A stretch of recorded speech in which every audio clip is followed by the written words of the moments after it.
Vadīšanas eksāmena pirmais posms – zināšanu pārbaude par transporta līdzekli.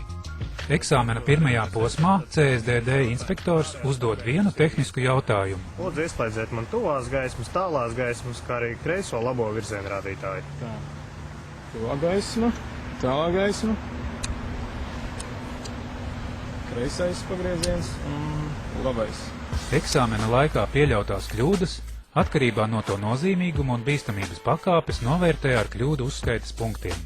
Ja jūs neatbildat, neprecīzi izpildāt vai nepilnīgi izskaidrojat pirmā posma pārbaudi, tiek piešķirts 1 punkts. Vadīšanas eksāmena otrais posms – figūras. Tad esam nonākuši līdz otrajam etapam – figūras. Ja? Laukumā ir 7 figūras. Tad figūra secība nav noteikta, kādā vēlaties tādā pildat. Katrai figūrai ir 2 mēģinājumi. Nesanāk pirmo reizi, mēs mēģinam otro reizi. Astotnieks. Figūra jāizbrauc saglabājot līdzsvaru un vienmērīgu braukšanas ātrumu. Iebraucot figūrā un izbraucot no tās, ar roku jārāda pagrieziena signāls. Laipa.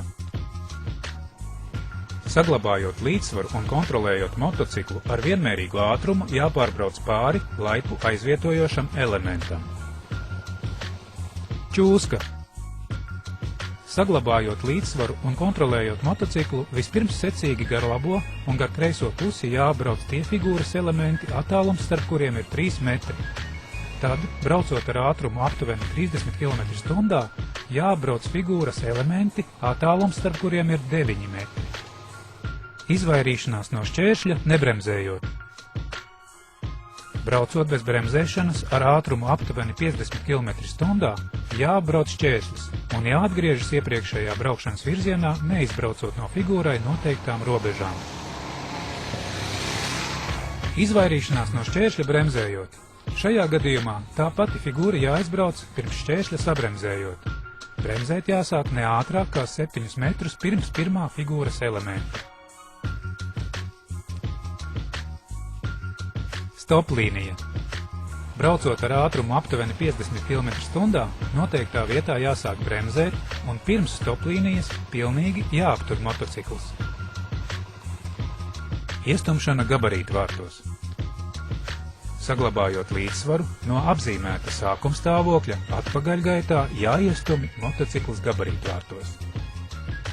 Ja jūs ar pirmo mēģinājumu neizpildat kādu no figūrām, ir iespējams to darīt vēlreiz. Ja arī otrajā reizē figūra netiek izpildīta, eksāmens, diemžēl, nav nokārtots. Mēģināt vēlreiz kārtot eksāmenu var.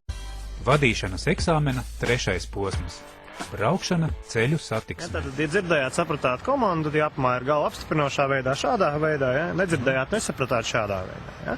Tas jādara pēc katras komandas, ja, lai es redzētu, ka jūs esat dzirdējis un sapratis komandu.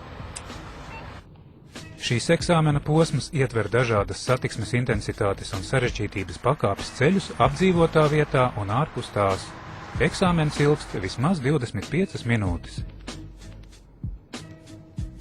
Rīkojums par braukšanas manevriem dod CSDD inspektors ar rācijas palīdzību no pavadošā auto.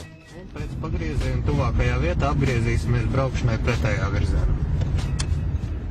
Rīkojumi tiek doti saulaicīgi un nepārprotami. Nepieciešamības gadījumā tos var lūgt atkārtot. Lai nerastos pārpratumi, vadīšanas eksāmena norise tiek filmēta no pavadošā auto. Šajā eksāmena posmā pieļautās kļūdas inspektors novērtēja ar punktiem. 1 punkts – nenozīmīgas kļūdas, kas neietekmē satiksmes drošību. 4 punkti – vidēji smagas kļūdas, kas atsevišķos gadījumos var apdraudēt satiksmes drošību, bet kuru dēļ attiecīgajā situācijā netiek radīti tieši draudi satiksmes drošībai. 10 punkti – bīstamas kļūdas, kas gandrīz vienmēr rada draudus satiksmes drošībai. Ja pretendents pieļauj šādu kļūdu, inspektors ir tiesīgs pārtraukt eksāmenu. Vadīšanas eksāmens ir nokārtots, ja kopējais visos posmos iegūto punktu skaits nepārsniedz 9 punktus. Eksāmenā nobraucot ļoti labi, eksāmenis jums šodien tiek ieskaitīts.